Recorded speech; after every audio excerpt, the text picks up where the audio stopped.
या युवा मोर्चाला पुण्यात पोलिसांनी या ठिकाणी थांबवलेलं आहे, रोखून धरलेलं आहे। पोलीस तुम्हाला अडवतायत, रोखून धरतायत। आपण बघितलं असेल अधिवेशन सुरू असताना सुद्धा ज्या पद्धतीने महाराष्ट्रातील विषय न घेता हे डायव्हर्ट करण्याचा कार्यक्रम चाललेला आहे। महाराष्ट्रामध्ये युवक काँग्रेसतर्फे जे पुणे ते मुंबई यात्रा करण्यात आलेली आहे, पोलिसांनी गुन्हे जरी दाखल केले तरी चालेल, परंतु आम्ही मुंबईपर्यंत पोलीस तुम्हाला पुढे जाऊ देणार नाही। पोलिसांनी परवानगी नाही आंदोलन, परवानगी मागितली होती, परवानगी नाकारली, तरी आम्ही मुंबईपर्यंत चालत जायचा निग्रह केलेला आहे युवकांच्या हक्कासाठी। युवक काँग्रेस आम्हाला इथं अडवण्यात आलेलं आहे, पण आम्हाला इथं युवकांचा हक्क मागण्यासाठी मुंबईला विधान भवनावरती जाण्यापासून कोणी रोखू शकत नाही। मी आपल्या मधून एवढं सांगू इच्छितो, परवानगी नाहीये मात्र या आंदोलनाला। परवानगी नाहीये, पण आम्ही परवानगी मागितलेली। अचानक परवानगीचं नाकारले असेल तर युवकांनी करायचं काय? सरकार अशाच पद्धतीने आमचं प्रत्येक आंदोलन दाबण्याचा प्रयत्न करत आहे। आता पुढची दिशा काय करणार आहे? ताब्यात घेण्याची तयारी? ताब्यात घेतलं तरी आम्ही मुंबईपर्यंत धडकणार आहोत। कुठल्याही परिस्थितीमध्ये कुठल्याही समस्या असली तरी आम्ही मुंबईमध्ये धडकणार आहोत। एवढं अधिवेशन सुरू आहे, तुम्हाला माहिती आहे अशा पद्धतीने परवानगी, अशा पद्धतीने मोर्चा काढता। त्यामध्ये अनेक मोर्चा, अनेक दिंड्या, अनेक पदाधिकारी निघतात। मला कुठेतरी वाटतंय सरकार कुठेतरी अपयशी ठरलेलं आहे, त्यामुळे सरकार आम्हाला टाळण्याचा प्रयत्न करत आहे। आपण बघतोय युवा काँग्रेस आक्रोश पदयात्रा या ठिकाणी पोहोचलेली आहे। पुण्यातील शिवाजीनगर भागामध्ये आहेत, मात्र हे सगळे लोक या ठिकाणी जोरदार आंदोलन करतायत। पोलिसांनी रोखून धरलेलं आहे, या ठिकाणी त्यांना परवानगी नाहीये। पोलीस या ठिकाणी मोठ्या संख्येने उपस्थित आहेत, पुढे जाण्याचा प्रयत्न होतोय, बॅरिकेडवर चढलं जातंय, मात्र पोलिसांनी त्यांना वॉर्निंग दिली आहे, आम्ही सगळ्यांना ताब्यात घेऊ, परवानगी नाहीये तुम्हाला। धिक्कार असो। काय मुख्यमंत्र्यांना काय म्हणायचं तुम्हाला? गृहमंत्र्यांना एकच सांगायचं, तुम्हाला या देशामधली, राज्यामधली गुन्हेगारी तुम्हाला रोखता येत नाही, बीड सारखे अनेक प्रकरण तुम्हाला रोखता येत नाहीत, आणि आम्ही कुठेतरी युवकांच्या हक्कासाठी मुंबईला धडक मोर्चा करत आहोत, तो युवकांच्या मागण्यासाठी मुंबईला जात आहोत। तर तुम्ही आम्हाला इथं अडवताय, आम्हाला तुम्ही बेड्या घालण्याचा प्रयत्न करताय, याचा आम्ही निषेध करतो। निषेध सरकारचं केलं जातंय, ज्या पद्धतीने अत्याचार वाढलेला आहे, गुन्हेगारी वाढलेली आहे राज्यामध्ये, आणि महिलांवर अत्याचार होत आहेत, त्याच्या विरोधात हे आंदोलन या ठिकाणी आहे। आणि अशा पद्धतीने हे युवा काँग्रेसचे सगळे लोक, पदाधिकारी मोठ्या संख्येने या आक्रोश यात्रामध्ये सहभागी झालेले पदयात्रामध्ये, आणि ही पदयात्रा आता पुण्यातच रोखण्यात आलेली आहे। पोलिसांनी मोठा बंदोबस्त या ठिकाणी लावलेला आहे, आणि या सगळ्या लोकांना इथं रोखून धरण्यात आलेला आहे। जर आपण बघितलं तर जोरदार घोषणाबाजी देत हे सगळे पुढे येण्याचा प्रयत्न करतात, मात्र पोलिसांनी त्यांना या ठिकाणी रोखून धरलेलं आहे, कारण या मोर्चाला आणि या आंदोलनाला कुठलीही परवानगी नाही आहे। पोलिसांनी पहिलेच परवानगी नाकारलेली आहे, आणि त्यामुळे अशा पद्धतीने आता हे आंदोलन आणखीन या ठिकाणी थोडंसं तीव्र होताना दिसते। रस्त्यावर बसून जोरदार घोषणाबाजी या ठिकाणी आता सुरू करण्यात आली आहे। आपण बघतोय काँग्रेसचे लोक बसून ताई रस्त्यावर बसलात, तुम्हाला पुढे जाऊ दिलं जात नाही, बॅरिकेड लावले। आम्ही इथंच ठिय्या मांडून ठेवणार आहे। आम्ही कुठल्या प्रश्नांवरती कसं करायचं? पदयात्रा आम्ही शांततेत पूर्वक काढतोय। महिलांचा हक्क आता सुद्धा ते मारण्यात येणार आहे, तरी आम्ही इथंच बसून राहणार आहे जोपर्यंत आम्हाला आमची पदयात्रा पुढे। पोलिसांनी बेड्या घालायच्या अगोदरच तुम्ही बेड्या घातल्यात, काय सांगायचं? तुम्ही हातामध्ये जे बेड्या घातलेल्या आहेत ते आता काय मुख्यमंत्र्यांना मग पुढे जाऊन मुंबईमध्ये बेड्या देणार? मला एकच गोष्ट बोलायचं आहे, आम्ही शांतिरूपनी चालत होतो, आम्ही गांधीगिरीने चालत होतो। आज ज्या प्रकारने महाराष्ट्राच्या युवकांना रोजगार नाही भेटत आहे, त्याच न्यायासाठी आम्ही चालत आहोत। अगर मुख्यमंत्रीला आमच्या युवकांचा न्याय नाही द्यायचा आहे, त्यांना आम्हाला बेरोजगारच ठेवायचा आहे, म्हणूनच ते आम्ही इथे थांबत आहे ना, नाहीतर आमचं डेप्युटेशन त्यांनी आताच आम्हाला ते आळा करून ठेवलाय। अरे यार सगळे बसा रे खाली, पुढे जाणार आहात, काय करणार आहात? जोपर्यंत आम्हाला पायी चालू देणार नाही आम्ही इथे उठणार नाही, आम्ही बसले परवानगी नाही, परवानगी नाकारली आहे या आंदोलनाची, या मोर्चाची। तुम्हाला परवानगी नाहीये, नाकारली ऑलरेडी पोलिसांनी।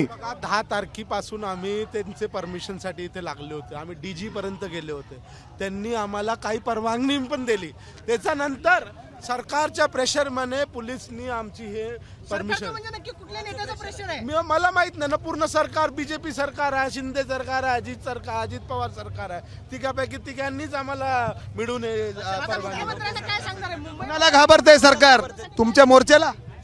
हे बघा, हे युवकांना घाबरत आहे, हे युवकांचे आम्हाला रोजगार देणार नाही, त्याच्यामुळे ते घाबरत आहे। आम्ही कशासाठी चाललो?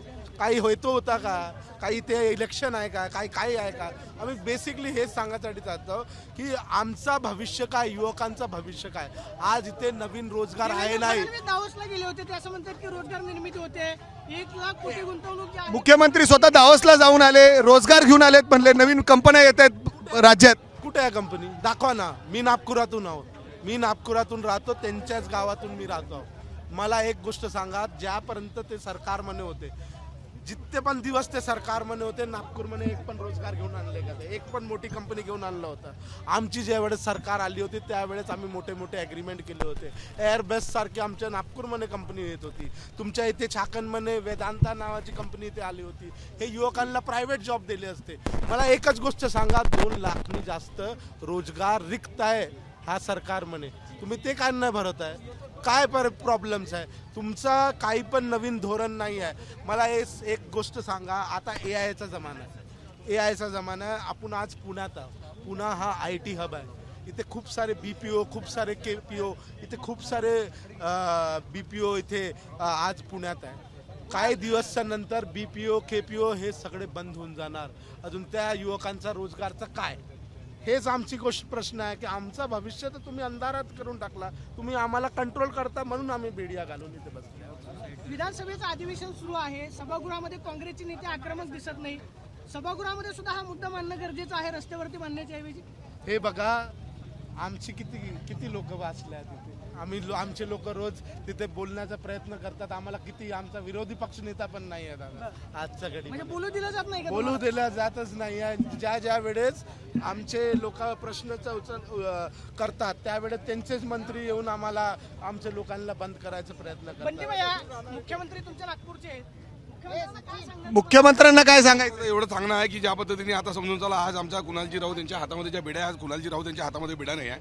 आपण बघितलं ज्या पद्धतीने आपल्या देशातले नागरिक जेव्हा बाहेरून आपण बघून आलो, नेपाळसारखा लहान जे देश त्यांना पूर्ण पद्धती आपण जर बघितलं, पूर्ण मानसन्मान देऊन त्यांनी तिथून आणला.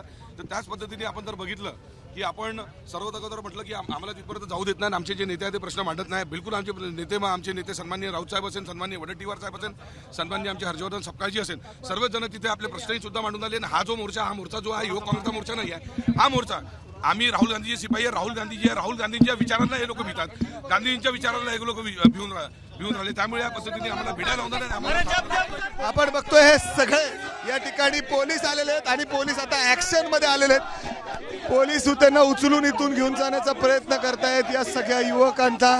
इथं आपण बघतोय हे सगळे युवक प्रदेशाध्यक्ष स्वतः या ठिकाणी आहेत, हातात बेड्या घालून. परंतु मात्र आता पोलीस ऍक्शन मोड मध्ये दिसत आहेत.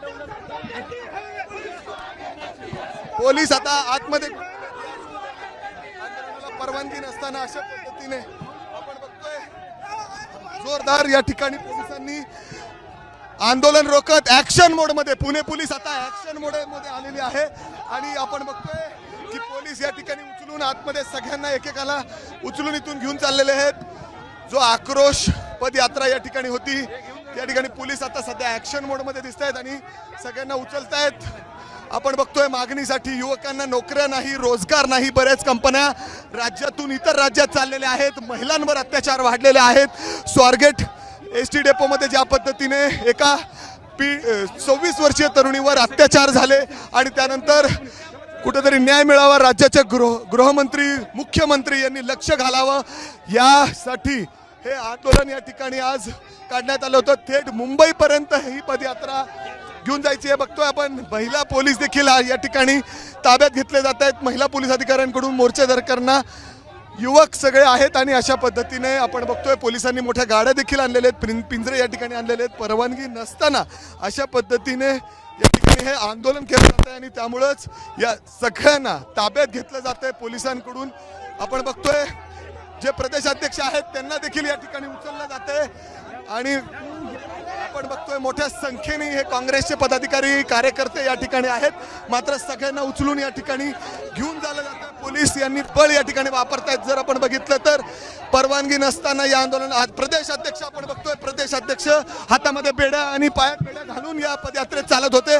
मात्र आता पोलिसांनी त्यांना उचललेलं आहे आणि पूर्ण जो मोर्चा आहे तो रोखून धरलेला आहे. अशा पद्धतीने गाडीमध्ये घालून पोलिसांच्या इथून त्यांना घेऊन चालले जाते आणि असं सगळे पदाधिकारी कार्यकर्ते अशा पद्धतीने आक्रमक होत आहेत आणि दुसरीकडे पोलीस ऍक्शन मोड मध्ये घेऊन चाललेत. कुठे घेऊन चाललेत पोलीस? आपण बघतोय घेऊन चाललेले आहे सगळ्या कार्यकर्ते माहित नाही आता पोलिसांवर दबाव आहे. राज्य शासनातर्फे हे आंदोलन जे दाबण्याचा प्रयत्न करण्यात आलेला आहे, परंतु आम्ही 19 तारखेला परत ताकदीने विधानसभा घेराव युवा काँग्रेसमध्ये करण्यात येणार आहे. या सगळ्या कार्यकर्त्यांना गाडीमध्ये टाकलं जात आहे आणि इथून जवळच्या पोलीस स्टेशनमध्ये नेलं जाणार आहे. मात्र काँग्रेसचे हे सगळे पदाधिकारी कार्यकर्ते काहीसे आक्रमक झालेले आहेत. पदयात्रा ही घेऊन थेट विधानसभेपर्यंत जाणार होते. अर्थात अधिवेशन या ठिकाणी सुरू आहे आणि अधिवेशनाच्या ठिकाणी जाऊन मुख्यमंत्र्यांना त्यांना घेराव घालायचं होतं. अधिवेशनात त्यांना अशा पद्धतीने आंदोलन करायचं होतं. मात्र आता जर आपण बघितलं तर या सगळ्यांना इथं ताब्यात घेण्यात आलेलं आहे आणि पोलीस आता ऍक्शन आपण बघतोय सगळे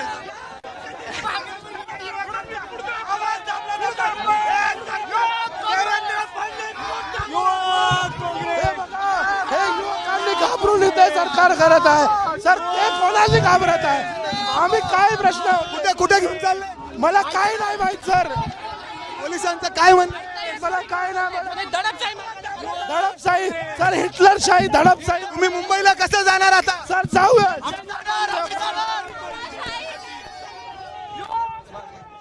जी काँग्रेसची ही आक्रोश पदयात्रा होती पोलिसांनी थांबवलेली आहे. अशा पद्धतीने या गाडीमध्ये सगळे काँग्रेसचे पदाधिकारी या ठिकाणी हे सरकार युवकाला घाबरते. हे सरकार आपण बघतोय या सगळ्या गाड्यांमध्ये आता पोलिसांनी ताब्यात घेतलेलं आहे. या ठिकाणी बॅरिकेड लावण्यात आलेलं, कुणालाही पुढे येण्यास परवानगी नाही. मोठ्या संख्येने पोलीस बंदोबस्त या ठिकाणी तैनात करण्यात आलेला आहे आणि स्वतः वरिष्ठ पोलीस अधिकारी या ठिकाणी दाखल झालेले आहेत. आपण DCP सरांशी बोलत. सर, किती लोकांना ताब्यात घेतलंय? आंदोलनाची परवानगी होती का? या सध्या ह्या पदयात्राला परवानगी पुणे पोलीसकडनं नाकारण्यात आलेली होती. त्यांना कन्वे सुद्धा करण्यात आला होता. तरी देखील त्यांनी जे पदयात्रा काढली म्हणून त्यांना इथे योग्यरित्याने थांबण्यात आला. थांबल्यानंतर त्यांना समज देण्यात आली आणि मग नंतर ज्यावेळी ते पुढे जाण्याचा प्रयत्न केला त्यांना डिटेन करण्यात आलेला आहे. 35 ते 40 जे कार्यकर्ते आहेत त्यांना सध्या डिटेन करण्यात आलेला आहे आणि त्याच्यावर मात्र त्यांचं म्हणणं आहे की पोलीस सरकारचं प्रेशर आहे पोलिसांवर आणि म्हणूनच आम्हाला परवानगी दिली जात नाही. यामध्ये अटी व शर्ती ज्यामुळे म्हणजे जे कारण आहे नेमके ते कारण ते मी आपल्याला पत्र देतो. ते पत्रामध्ये नमूद केलेले आहे की कोणत्या कारणाने ही जे आहे नकारण्यात आलेली होती. सर, किती आपण गुन्हा दाखल कारवाई. काय करणार? पुढची कारवाई कशी? कायदेशीर कारवाई कुठे घेऊन गेलात सर? त्यांना शिवाजीनगर पोलीस स्टेशनला घेऊन गेले. सर, आपण बघितलं तर या ठिकाणी जे युवा काँग्रेसचे सगळे पदाधिकारी होते जे आंदोलनामध्ये मोठ्या संख्येने सहभागी झाले होते त्यांना इथून ताब्यात घेण्यात आलेलं आहे. शिवाजीनगर पोलीस स्टेशनला त्यांना नेण्यात आलेलं आहे.